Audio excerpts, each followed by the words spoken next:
问鼎中原 nach den Käsen Zentralchinas fragen. Circa 1600 vor Christus beherrschte man in China schon die entwickelten Ritualbronzetechnik.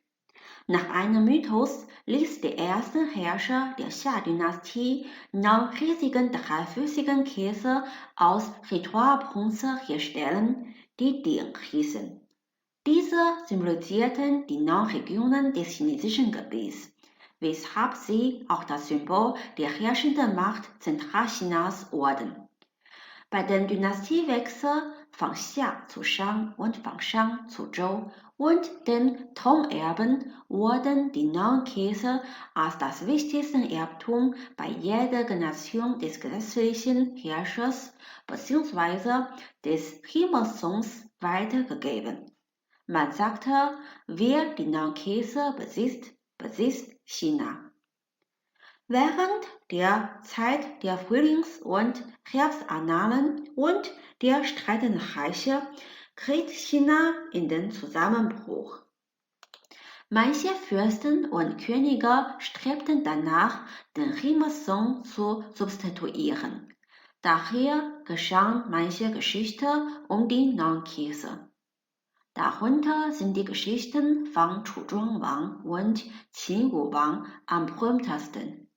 König Zhuang von Chu, Herrschaft 613 bis 591 v. Chr., machte sein Chu-Reich zu einer der größten Macht jener Zeit und erlangten die Hegemonie im Süden. Aber sein Ehrgeiz war noch größer. Er wünschte, das gesamte chinesische Gebiet zu kontrollieren und den Himmelssohn zu substituieren. Einmal empfang er den Botschaften des Himmelssohns und stellte ihm eine Frage über die 9 Käse. Ich habe gehört, dass die 9 Käse riesig und unfassbar schwer sind. Wie viel wiegen sie eigentlich? Fragt der König. Der Botschafter durchschaut den Ehrgeiz und antwortete indirekt. Das Gewicht von den 9 Käsen kann man nicht schätzen, denn sie sind die Symbole Chinas, inklusive des Landes, des Volks und der Gesellschaft. Auch wenn jemand durch Gewalt die 9 Käsen rauben würde, würde er sie sofort verlieren, weil er keine Herrschaftsmoral hätte. Der König gab schließlich den Ehrgeiz auf. Circa 200 Jahre später wurde das Qin-Reich nach der legalistischen Reform die mächtigste Macht, die militärisch alle anderen 6 Königreichen weit überlegen war. Der Himmelssohn der Zhou-Dynastie konnte im Gegenteil nur die Umgebung der Hauptstadt beeinflussen. Der junge König Wu von Qin, Lebenszeit 329 bis 307 v. Chr., entschied sich, den Himmelssohn anzugreifen. Wegen der militärischen Überlegenheit eroberte die Qin-Armee mit wenigen Schwierigkeiten die Hauptstadt. Um die große Leistung zu zeigen, verreiste der König persönlich zum Palast des Himmelssohns. Als er die 9 Käse sah, kam ihm eine Idee.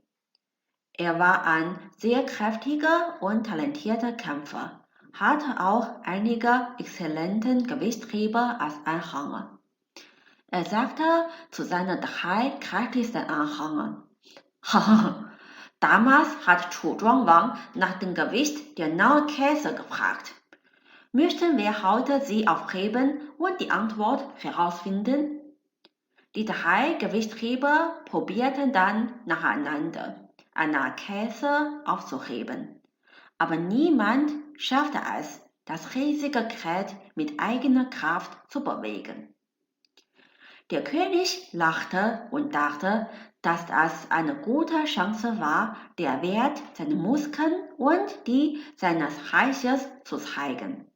Er ging zu einem der Käse, der die Domäne des Qin-Reichs symbolisierte, und versuchte das Gewichtheben persönlich.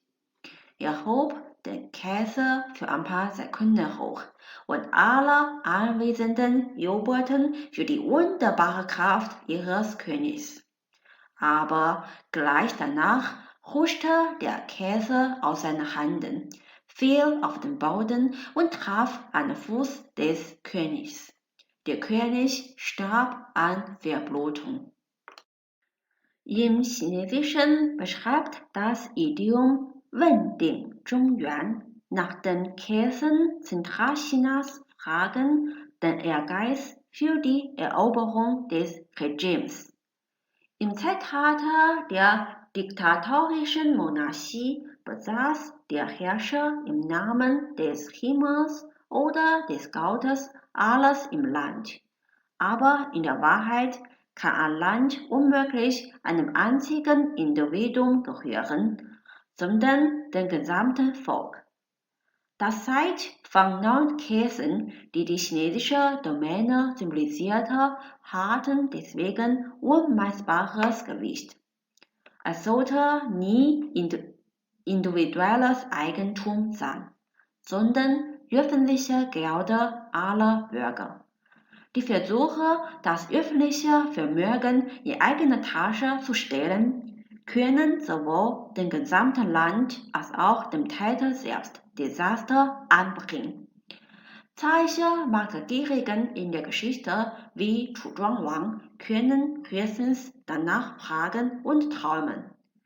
Viele Machtgierigen wie Qin Wuwang sind auf dem Weg des Misserfolgs gestorben. Obwohl manche Kaiser es geschafft haben, die absolute Herrschaft für sich und ihre Nachkommen zu erlangen, endete seine Familiendynastie immer mit der Verheerung. Die meisten Machtdiebe wurden Klaus in der Geschichte.